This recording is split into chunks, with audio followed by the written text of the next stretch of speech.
ओह,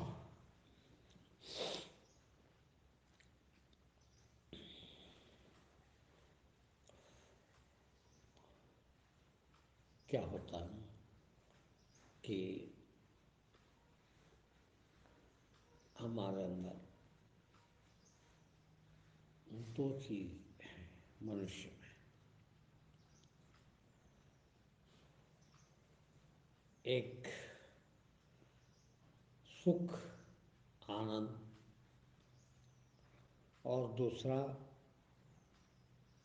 दुख,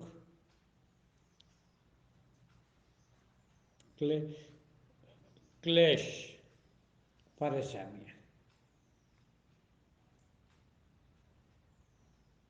हम को दुख, क्लेश, परेशानियां दुख देती है, पीड़ा पहुंचाती है, और सुख, आनंद अच्छा लगता है, सुहाना लगता है, जीवन जीने की ललक जगती है, अच्छा लगता है जीना। और इसी कारण हम प्रतिपल के कर्मों का चुनाव ये देख के करते हैं कि कौन सा कर्म किया जाए जिससे हमको सुख मिलेगा, आनंद मिलेगा, तकलीफ नहीं आएगी, कोई क्लेश परेशानी नहीं होगी। ये मनुष्य को भगवान ने बहुत बड़ी दौलत दी है कि वो यह सोच समझकर प्रतिपल के कारण इस अनुसार करे। अब मनुष्य बेचारा ये नहीं समझ पाता कि प्रत्येक कर्म में सुख और दुख दोनों छिपे हुए हैं, दोनों चीज है। ऐसा कोई कर्म नहीं है जिससे सिर्फ जिसका परिणाम सिर्फ सुख आता, आनंद आता। दोनों की संभावनाएं रहती है, दोनों ही आते हैं। जिस प्रकार से सिक्का, पैसा के दो रूप होते, दो तरह से,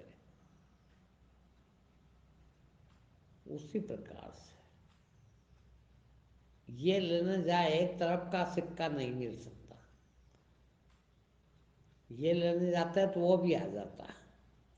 सुख लेने जाते हैं तो दुख भी आ जाता है, दुख लेने जाए तो सुख भी आ जाता है।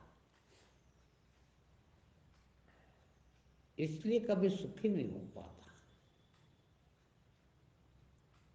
और जीवन का उद्देश्य सुखी जीवन है, आनंदित जीवन है। किंतु मनुष्य कभी सुखी इसलिए नहीं रह पाता कि बेचारा वो क्या करे, ढूंढता तो सुख ही है, हर आदमी सुख ढूंढता है, और जो भी कर्म करे वो सुख के लिए ही करता है, आनंद के लिए ही करता है। किंतु देख के तो आनंद ही लेने जाता है, किंतु उसके साथ दुख बेचला आता है और दुखी होता है। यहाँ तक कि वो सुख तो क्षणिक रह जाता, थोड़ा सा रह जाता, दुख ज्यादा उसके तुलना में आ जाता है। फिर क्या करना चाहिए? करना ये चाहिए कि हमारी सोच, बुद्धि, भगवान ने बुद्धि दी इसीलिए है कि हम ये देखें कि किस कर्म में कितना सुख आनंद है और कितना दुख आ सकता है। ये दोनों चीज यदि एक साथ देख सके, ये दृष्टि आ जाए हमारी, ये दृष्टि होगी तभी तो देख पाएंगे ना। प्राय दृष्टि हमारी है नहीं, क्योंकि हम मोहित रहते हैं। ओहो, इसमें मजा आ जाएगा, बस चल पड़ते हैं। इसमें आनंद आएगा, चल पड़ते हैं। दूसरी तरफ देखते ही नहीं कि इसमें दुख कितने आएंगे। ये दृष्टि आ जाना ज्ञान है। कौन सी दृष्टि? कि हम कोई भी कर्म करने जाएं, उसमें कितना दुख आ सकता है, संभावित है, और कितना सुख संभावित है। दुख की मात्रा कम है, अस्थाई है, सुख की मात्रा थोड़ी ज्यादा स्थायी है, वो कर्म कर ले। तो ये सर्वप्रथम ये देखना आना चाहिए कि कौन से कर्म के परिणाम में सुख ज्यादा है, दुख कम है। ये देखना आना ही ज्ञान है, इसको ज्ञान कहते हैं।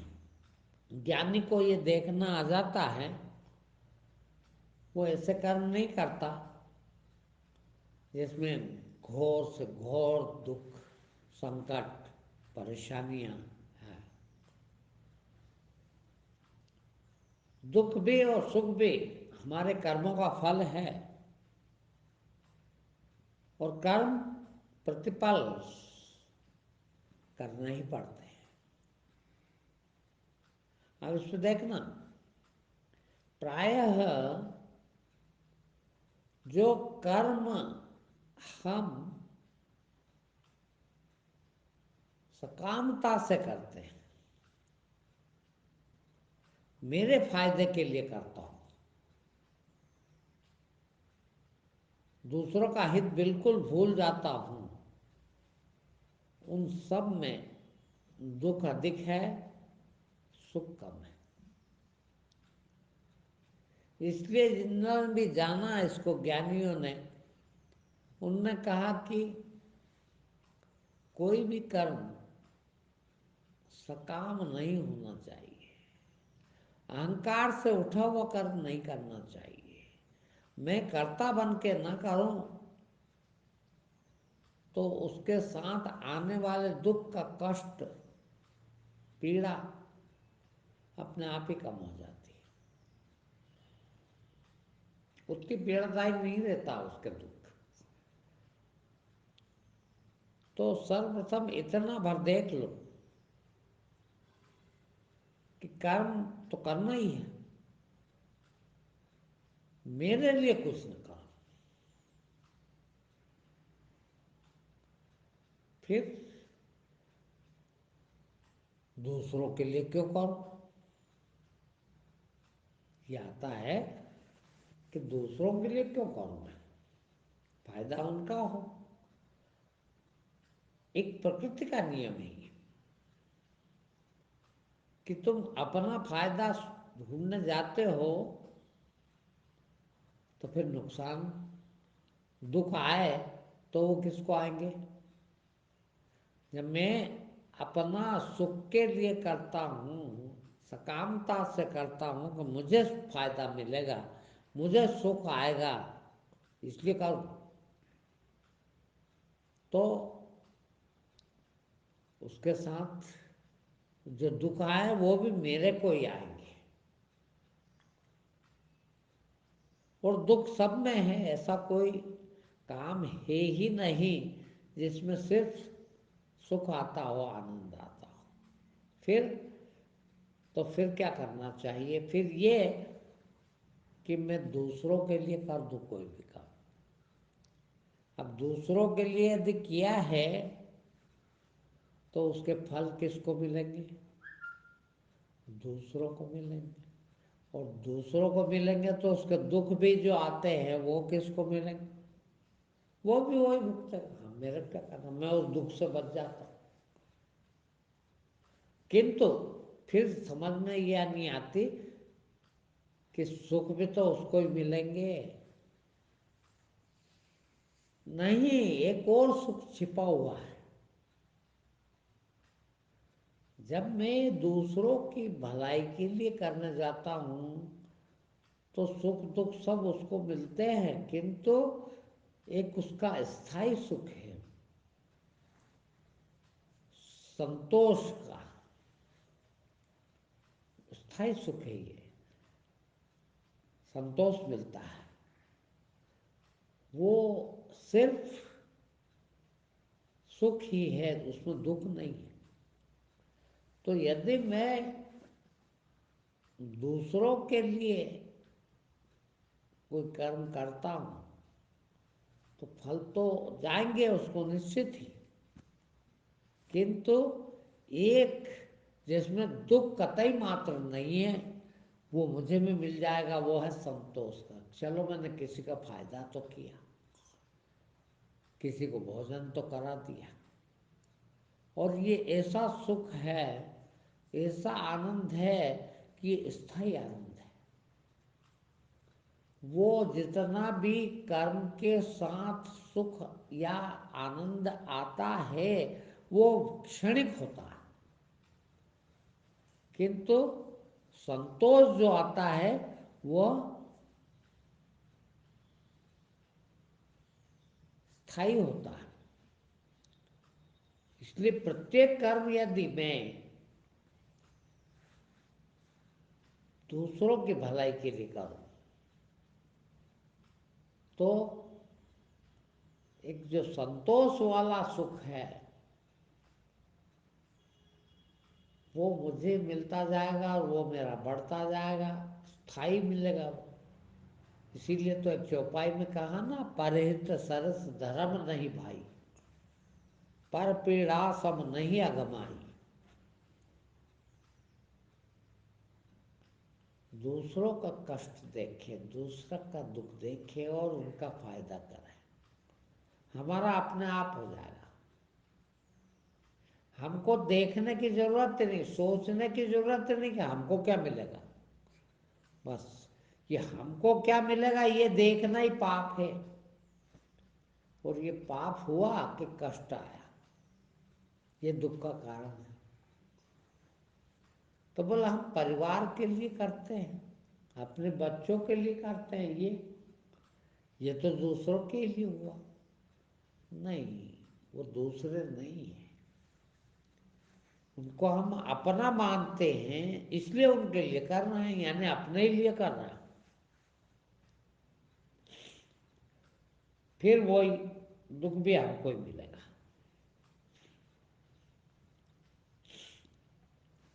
तो सबसे पहली चीज कि हम कोई भी कर्म अपने फल के लिए न करें कि हमको कुछ मिलेगा, फिर भगवान इसका फल सबको दे दे, दूसरों को दे दे, मेरे को नहीं चाहिए। अब भगवान तो दोनों फल एक साथ देगा, थोड़ा बहुत तो उसमें सुख है वो भी देगा और उसके साथ उसका दुख है वो भी देगा। अब वो दोनों ही चले गए, हमारे पास तो नहीं है। हमारे पास जो उसका असली सुख संतोष का वो हमारे पास आ जाता है। दूसरों की भलाई करने में संतोष मिलता है, शांति मिलती है, और वो स्थायी सुख है, वो स्थायी आनंद है। वो क्यों ना हम उस आनंद की पूर्ति 24 घंटा उसी को प्राप्त करें। कुछ भी काम मैं अपने लिए नहीं करता, बस किसी को मिले मेरा कोई लेन देन नहीं, तो फायदा होगा हमको, कभी भी तकलीफ नहीं आएगी। ये आपको सदा सदा के लिए याद रखना है कि वो सुख आपको सदा मिलता रहे, मुझको कुछ नहीं चाहिए। अब आपको इतनी तकलीफ होती, और जिसके पास ये जितना मेरे लिए करो, मेरे लिए करो, उतनी अधिक तकलीफ में है वो, उतना इतना अधिक दुखी है वो। इसीलिए तो सभी ज्ञानियों ने, सभी धार्मिक लोगों ने जो वहाँ तक पहुँचा, उसने एक ही बात कही कि अहंकार समाप्त करो। क्यों? अहंकार यानी मैं ये हूँ, मैं वो हूँ, मैं ये हूँ, मैं वो हूँ, ये अहंकार। और जहाँ मैं है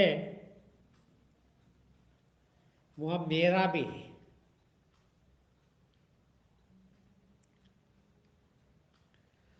जहाँ मैं और मेरा है वहीं सकामता भी है। बिना मैं के, बिना मेरे के सकामता नहीं आती। यदि मैं नहीं है तो फिर मैं मेरे लिए क्यों करूं? मैं तो हूं ही नहीं। अब मेरे लिए नहीं करूं फिर भी कर्म तो होंगे, क्योंकि जो ऊर्जा है, शक्ति है, वो खाली नहीं बैठती कभी। उसका एक गुण है कि वो कर्म में लगी रहती है। अब सोचिए आप, कर्म तो होगा ही, कर्म के बिना तो रह नहीं सकते, और कर्म किया है तो फल भी आएगा ही, क्योंकि प्रत्येक कर्म के साथ उसका फल जुड़ा हुआ है। ऐसा कोई कर्म नहीं है दुनिया में जो फल ना देता हो। अब कर्म हुआ है, किया है, तो फल बराबर आएगा। किंतु मेरे लिए किया ही नहीं है तो फल भी मेरे को नहीं मिलेंगे। फिर जिसके लिए किया, कर्म उसके पास पहुंच गया, फल भी उसी के पास पहुंच गया। जब फल उसके पास पहुंच गया तो वो जो हम समझ नहीं पा रहे हैं, हम बहुत कोशिश करते हैं, सारा जीवन एक ही कोशिश, खूब बुद्धि लगाते हैं कि अच्छे से अच्छा काम करो जिससे फायदा ही फायदा, फायदा ही फायदा हो, मेरा फायदा ही हो, ऐसा काम करूं। किंतु ये संभव ही नहीं। जब भी कभी मेरे लिए करने जाता हूं तो फिर फल दो ही तरह के आते हैं, और दो ही तरह के भुगतना पड़ते हैं। और सुख के, आनंद के फल तो क्षणिक होते हैं, क्योंकि दुख बहुत तकलीफ देता है, इसलिए ये स्थायी होते हैं। तो सुख तो पता ही नहीं लग पाता और दुख ज़्यादा देते हैं, इसलिए हम दुखी रहते हैं, सुखित कभी हो ही नहीं पाते। सुखी होने का एकमात्र तरीका इतना ही है बस, कि मैं अपने लिए कुछ न करूं। प्रत्येक कर्म करने के पहले सोच लो कि इससे किसका भला हो रहा है कि नहीं। मैं अपने लिए तो नहीं कर रहा हूं, वही सब काम, सब करो, किंतु अपने लिए मत करो बस। हम भी वही कर रहे हैं, ज्ञानी भी वही करता है जो तुम करते हो, किंतु उसके अंदर ये कभी नहीं होता कि ये मेरे लिए कर रहा हूं। फिर लोगों की भलाई होगी। अब मेरे अपनी आप होती है, आपको बड़ा पसंद आता प्रवचन, कुछ कुछ लोगों को बहुत अच्छी बात बताते हैं गुरु जी, मगर जब भी शुरू किया, मेरे को एक बात एक मुहावरा हमारे यहाँ प्रचलित है। कहते हैं कटे काऊ का सीखे नाव का। मैंने जब शुरू किया प्रवचन देना तो मैंने कहा यार अपना बिगड़ क्या रहा,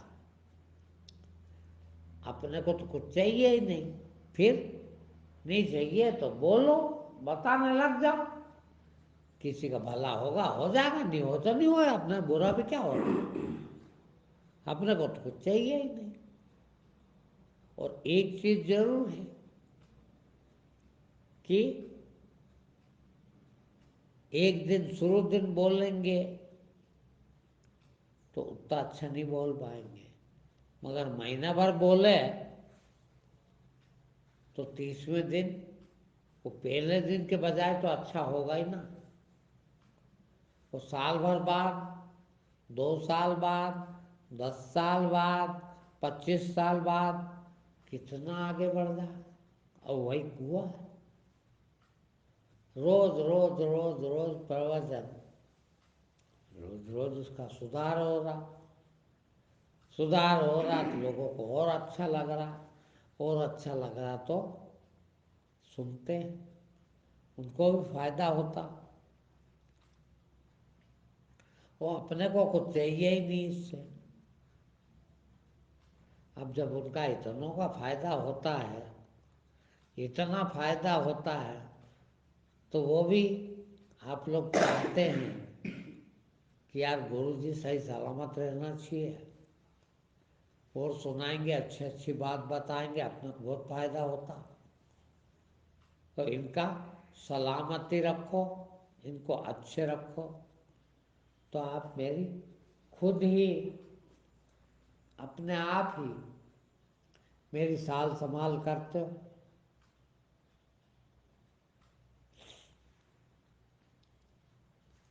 खुद ही मेरे को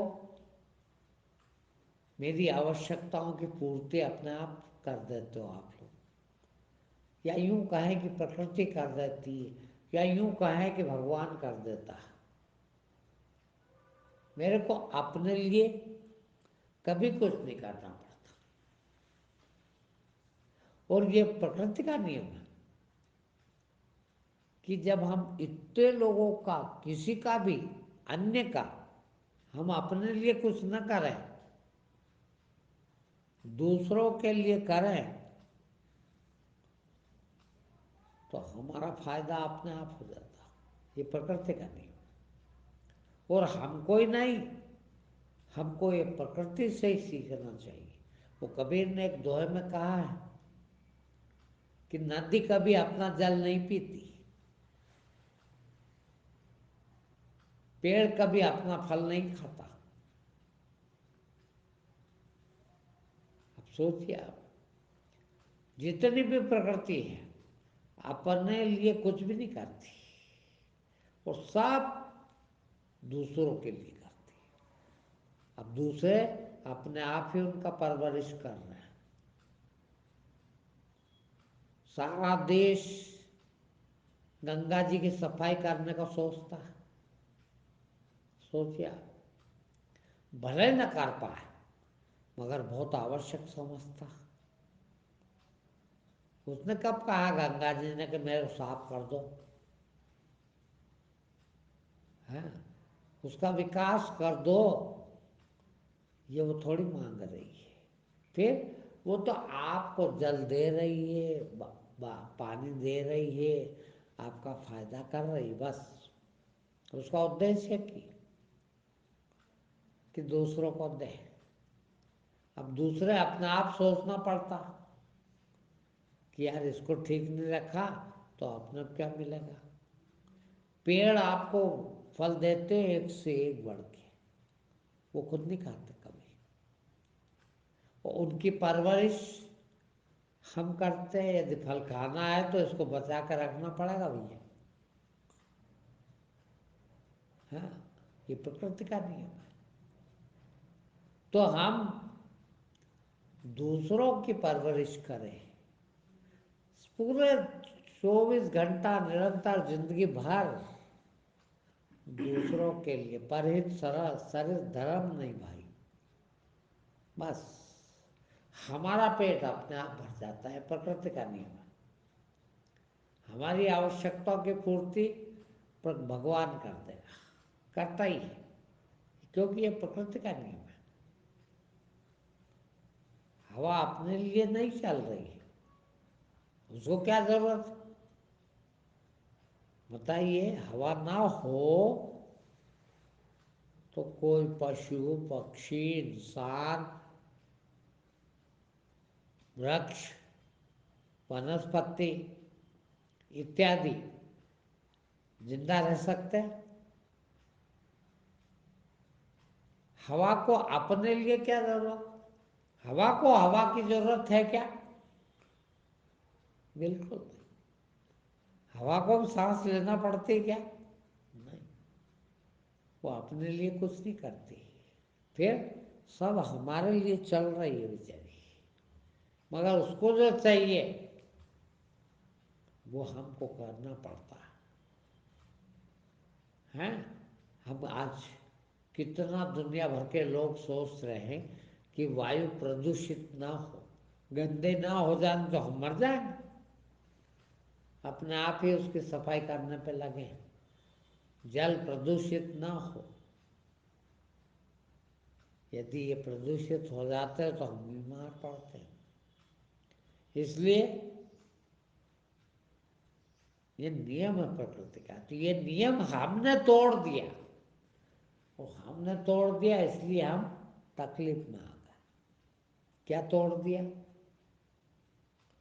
ये तोड़ दिया कि हम अपने लिए कर लेंगे।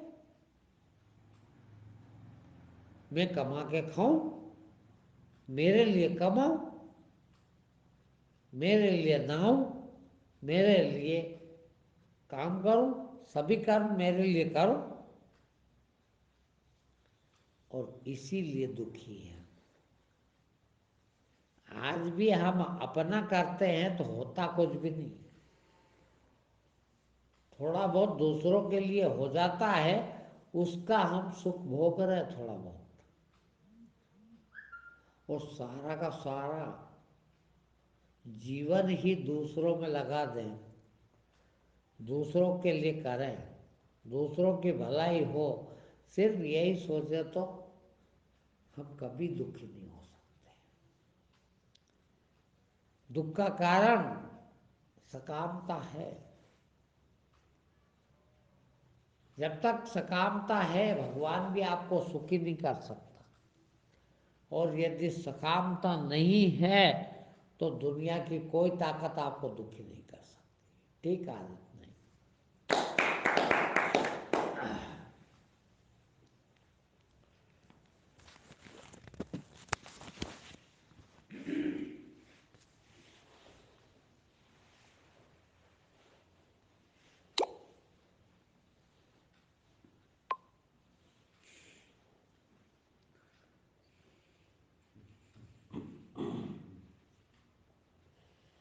आज भी नहीं नहाएंगे और क्या होगा? कहाँ हट रही है, रोज नहाएंगे।